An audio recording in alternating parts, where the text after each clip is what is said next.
అందరికీ నమస్కారం. మనం ఈరోజు మన తెలుగువారి సొత్తు అయిన వైకుంఠపాళి గురించి తెలుసుకుందామా? తెలుగు తోటలో పండిన విక్రమకేళి వైకుంఠపాళి అని ఒక అజ్ఞాత కవి ఎవరో చాలా బాగా రాశారండి. కేవలం 4 గవ్వలతో 3-4 చింత పిక్కలతో ఆడేవాళ్ళ సంఖ్యను బట్టి అనుకోండి, జీవితాన్ని ఆస్వాదించగలిగే, అనుభవించగలిగే, ఎదిరించగలిగే స్థైర్యాన్ని ఇచ్చే ఈ ఆట తెలుగువారి సృష్టి. తెలుగు సంస్కృతిలో పుత్రకామేష్టి లాంటిది. ఇందులో 11 వరుసలుంటాయి. ఒక్కో వరుసలో 11 గడులుంటాయి. మొత్తం 121 గడులు. పూర్తయ్యాక 11 గడుల్లో పరమపద సోపానపటము అక్షరాలు రాసి ఉంటాయి. ఆ పైన ధరసింహాసనమైన భంబుగొడుగై తద్దేవత భృతులై సిరి భార్యామణియే అన్నట్లుగా 10 మంది దివ్య పురుషుల మధ్యలో శ్రీ మహావిష్ణువు కొలువై ఉంటాడు. చివరకు చేరుకోవలసిన స్థానం అది. అక్కడకు చేరుకునే వరకు అంటే జీవితమనే ఆట ఆడుతూ ఉండవలసిందే. ఈలోగా 1 నుంచి 121 వరకు ఎక్కుతూ దిగుతూ ఉండాలి. పడుతూ లేస్తూనే ఉండాలి. అంటే పరమపదాన్ని చేరుకునే వరకు ఈ జనన మరణ సంసార చక్రంలో పడుతూ లేస్తూ ఉండటం తప్పదని హెచ్చరిక.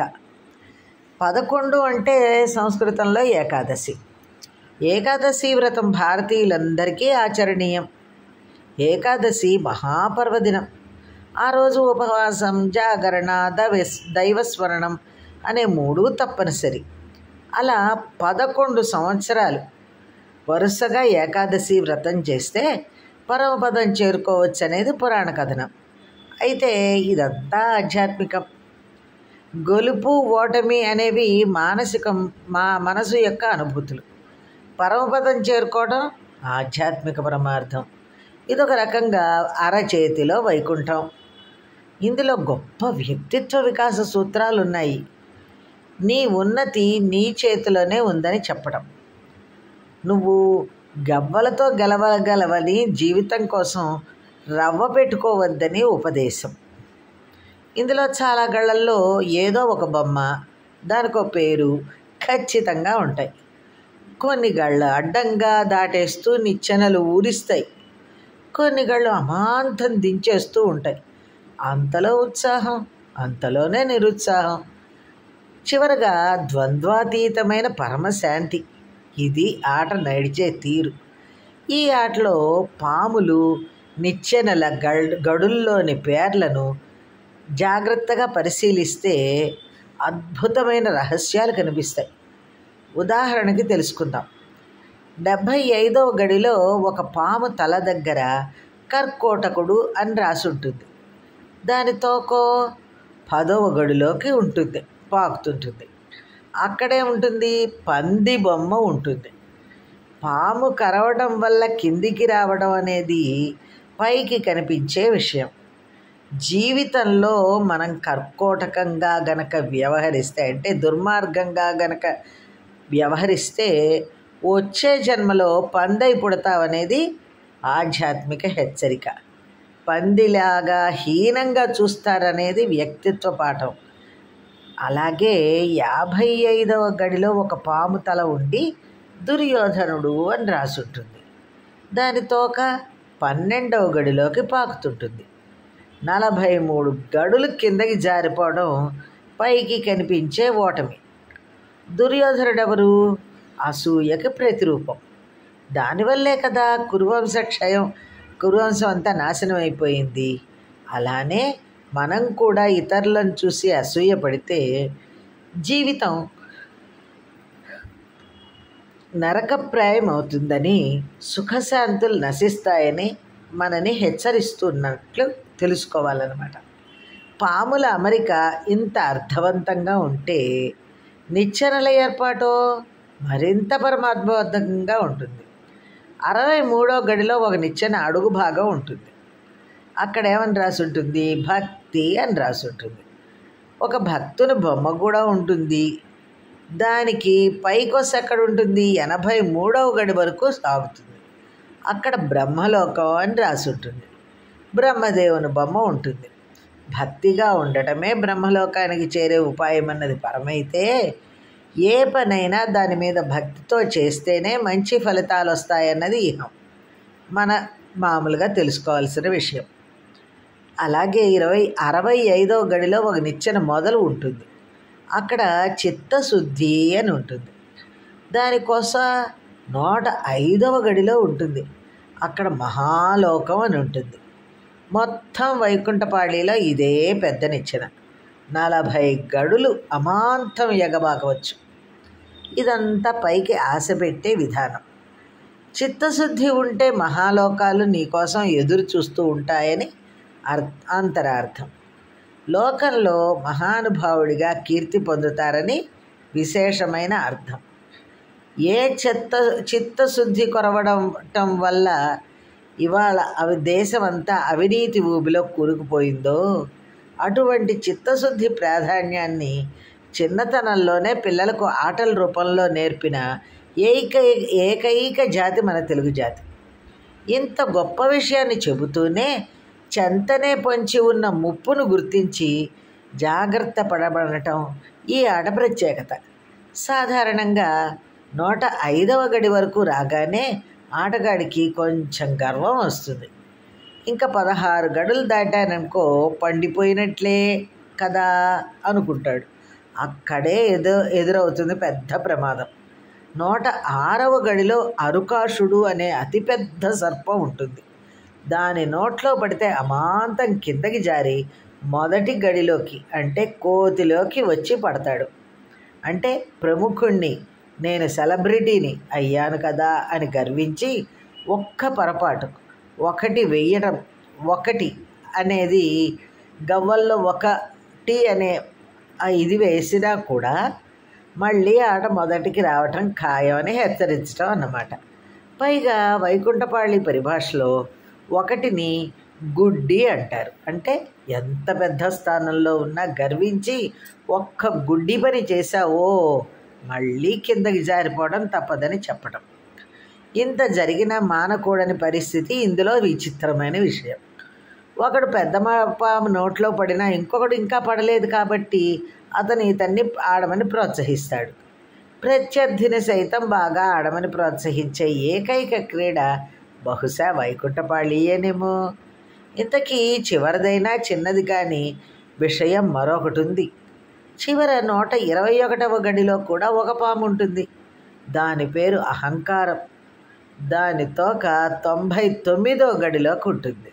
అంటే 106లో అరుకాషుడిని దాటినా, 115లో వైకుంఠంలో ప్రవేశించిన, 117లో కైలాసంలో దివ్యానుభూతి పొందిన, చివరిలో 121లో అహంకారానికి లోనైతే తిరిగి రాక్షస జన్మ తప్పదు అని హెచ్చరిక. బ్రహ్మరుద్రాది దేవతల్ని తపస్సులతో ప్రసన్నం చేసుకుని మహాభోగాలు అనుభవించి లోకాలన్నీ జయించిన హిరణ్యకశిప రావణాసురాది వీరులు చివరకు రాక్షసులై దుర్మరణం పాలు కావడానికి ఈ అహంకారమే కదా కారణం. చివరగా అహంకారం మమకారం అనే రెండింటినీ జయించిన వాడే పరమపదం చేరుకోగలడని సారాంశం. జీవితమే ఒక వైకుంఠపాళి. నిజం తెలుసుకో భాయి. ఎగరేసే నిచ్చెనలే కాదు, పడదోసే పాములు ఉంటాయి. చిరునవ్వులతో విషవలయాలను ఛేదించి ముందుకు పోవోయి అని ఒక మన చలనచిత్ర గీత రచయిత ఈ గీతాన్ని రచించారు. అది ఒక ప్రాచీన శ్లోకంలా, ఒక ప్రబంధ పద్యంలా, ఒక భావ కవితలా, ఒక అభ్యుదయ గేయంలా ఎప్పుడూ తెలుగువారి చెవుల్లో మారుమ్రోగుతూ గెలుపు కోసం వెన్ను తడుతూనే ఉంటుంది. ఇది మన వైకుంఠపాళి కథ. మనం ఈ రోజుల్లో అందరూ వైకుంఠపాళి మర్చిపోయి స్నేక్స్ అండ్ ల్యాడర్స్ అనుకుంటూ దాంట్లో ఏమీ ఉండదు, ఒక నీతి ఉండదు, ఒక అదేంటి మోరల్ ఉండదు, ఏమీ లేకుండా ఏదో నిచ్చెనెక్కాం, ఏదో పాములో పడ్డాం అన్న మాత్రమే తెలిపి మనని గుడ్డివాళ్ళని చేసేసారు మన ఇంగ్లీష్ వాళ్ళును. కాబట్టి మనం చక్కగా అందరం తెలుగువారమే కాదు, అందరికీ కూడా ఈ వైకుంఠపాళినే పరిచయం చేసి అన్ని జాతుల వాళ్ళకి, అన్ని భాషల వాళ్ళకి కూడా మన వైకుంఠపాళిని పరిచయం చేసి అందరం దాని యొక్క అందులో ఉన్న మోరల్స్ని, అందులో ఉన్న గళ్ళల్లో ఉన్న కథల్ని చక్కగా పిల్లలకి నేర్పిస్తూ పిల్లల్ని భావి భారత పౌరుల్ని చేద్దామనేసి తెలుసుకుంటూ అందరూ ఇలాగ చేస్తారని భావిస్తూ వైకుంఠపాళిని అందరూ ఆడాలని కోరుకుంటూ అందరూ ఎంజాయ్ చేయండి. వైకుంఠపాళిని కూడా ఎంజాయ్. అందరికీ నమస్కారం. ఇప్పుడు ఇంకా వైకుంఠపాళి గురించి తెలుసుకుందామా?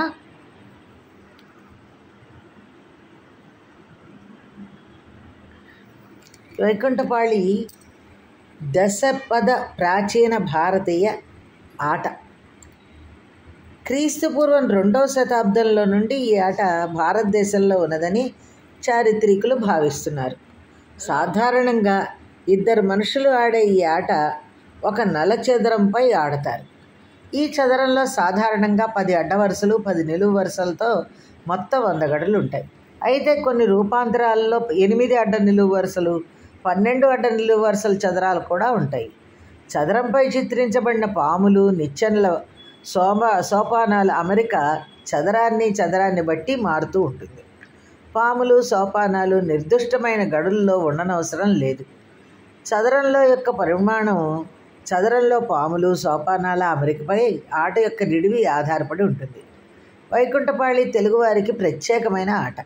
వైకుంఠపాళి పటాన్ని పరమపద సోపాన పటం అని కూడా వ్యవహరిస్తారు. వైకుంఠపాళి పటంలో 132 గళ్ళు కూడా ఉంటాయి. ఈ గళ్ళు రకరకాలైన బొమ్మలతో అంకెలు వేసి ఉంటాయి. ఈ గళ్లకు దిగున పాములు, ఏనుగులు ఉంటాయి. అది పాతాళమని, ఆ ఏనుగులు అష్టదిగ్గజాలని, పైనున్న భూమి అంకెలు ఉన్న గళ్ళని ఆ 8 ఏనుగులు మోస్తున్నాయని హిందువుల విశ్వాసం. ఆట ఆరంభించే ముందు ఆటగాళ్ళు తమ ఆటకాయలను పాతాళంలో ఉంచి పందెం వేస్తూ పందాన్ని పెట్టి ఆటకాయలను నడుపుతూ ఉంటారు. అంటే ఆటకి పెట్టుకునే కాయలన్నమాట. 6 గవ్వలు కానీ లేదా పాచికలు కానీ పందెం వేస్తూ ఆడతారు. ఈ ఆటను ఎందరైనా ఆడవచ్చు. అయితే ఆడవాళ్ళు మాత్రం ఒక్కొక్కరు ఒక్కొక్క రకం ఆటకాయలను ముందే నిర్ణయించుకోవాలి. ఆడవాళ్ళు కాదు, ఆడేవాళ్ళు మాత్రం ఒక్కొక్కరు ఒక్కొక్క రకం ఆటకాయలను ముందే నిర్ణయించుకోవాలి. అంటే ఎవరి కలరు వాళ్ళు నిర్ణయించుకోవాలి. వైకుంఠపాళి పటంలో 16, 19, 30, 41, 52, 63, 74, 79, 87 సంఖ్యలు గల గళ్ళల్లో నిచ్చెనలు ఉన్నాయి. అంటే సోపానాలు. ఏ పందానికైనా ఆ ఆటకాయ మనం ఆడే పావు అంటారు, పావులు అంటూ ఉంటారు.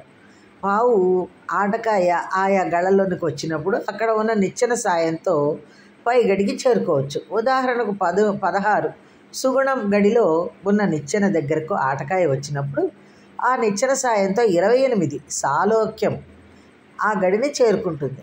అలా చేరుకోవడాన్ని నిచ్చెన ఎక్కడం అంటారు. పుణ్యం చేసిన వారికి పుణ్యం దక్కి నిచ్చెన ఎక్కడం అవుతుందని చెబుతారు. అప్పుడు పైపందెం వేసుకునే అవకాశం ఇస్తారు. పైపందెం వల్ల మళ్ళీ నిచ్చెన ఎక్కినట్లయితే మళ్ళీ మరో పైపందెం, ఇలా ఆట కొనసాగుతూ ఉంటుంది. ఈ పటంలో నిచ్చెనలు ఉన్నట్లుగానే అక్కడక్కడ పాములు కూడా ఉన్నాయి. ఆటకాయ నిచ్చెన పాదం దగ్గరికి వచ్చినప్పుడు పైకి వెళ్ళినట్లే, పాము తల దగ్గరికి ఆటకాయ వచ్చినప్పుడు పాము కరిచి మింగి ఆటకాయ పాము తోక చివరి వరకు కిందకి దిగిపోతుంది. కాగా 26 ద్వేషం గడిలో ఉన్నది పాము కరిచినప్పుడు దాని తోక ఉన్న 3వ గడికి వచ్చి అక్కడ ఉన్న చిన్నపాము మూలంగా ఆటకాయ పాతాళం చేరుకుంటుంది. ఇట్లు పాము తోక దగ్గరకు రావడాన్ని పాము మింగడం అంటారు. ఇక 106వ గదిలో ఉన్న పెద్ద పాము మింగిందంటే ఆటకాయ ఒకేసారి 1వ గడిని చేరుకుంటుంది. చివరకు 121వ గడిలో ఉన్న పామును తప్పించుకొని 122వ గడికి ఆటకాయ చేరుకున్నట్టయితే పుణ్యపదల్లో పడ్డట్టే. అలా ఆ తర్వాతనున్న 132వ గడిని దాటి పైనున్న స్వర్గధామాన్ని ఆటకాయ చేరుకుంటుంది. అక్కడ నుండి చివరి వరకు వెళ్ళి తిరుగుముఖం పట్టి మధ్యనున్న విరాట్ స్వరూపాన్ని చేరుకోవాలి. తిరుగుముఖం పట్టి వచ్చేటప్పుడు ఏ పందెంలో సరిగ్గా విరాట్ స్వరూపాన్ని చేరుతుందో ఆ పందెం పడినప్పుడే ఆటకాయ పడినట్లు చెప్పాలి. అంతవరకు ఆ వరుసలో ముందరికి వెనక్కి ఆటకాయను నడుపుతూ ఉండాలి. విరాట్ రూపానికి ఆ వైపు ఈ వైపు ఉన్న బొమ్మల్ని ద్వారపాలకులని, వారు విరాట్ దర్శనం కాకుండా అడ్డగిస్తూ ఉంటారని, అందువల్ల వాళ్ళ చుట్టూ తిరిగిన తర్వాతనే ఆఖరికి విరాట్ దర్శనం అవుతుందని జనశ్రుతి. అందరూ చెప్తూ ఉంటారనమాట. వైకుంఠపాళి యొక్క సరళత, పోటీలోని చంచల ఉత్థాన పతన స్వభావాలు చిన్నపిల్లలకు ఎంతో జ్ఞానం నేర్పుతుంది. మనం ఈ వైకుంఠపాళిని మన అందరి పిల్లలకి అసలు ఏ ఆటలు నేర్పట్లేదు. ఇది కనీసం ఇంట్లో కూర్చొని ఆడుకునే ఆట. ఈ ఆటని గనక చక్కగా పిల్లలందరికీ గనక మనం నేర్పగలిగి పిల్లలందరికీ విజ్ఞానాన్ని ఆధ్యాత్మిక విజ్ఞానాన్ని పెంపొందించిన వారం అవుతాం. అందుకని అందరూ ప్రతి ఇంట్లోనూ వైకుంఠపాళిని పెట్టుకుని ఆడతారని, పిల్లలకి విజ్ఞానాన్ని, ఆధ్యాత్మిక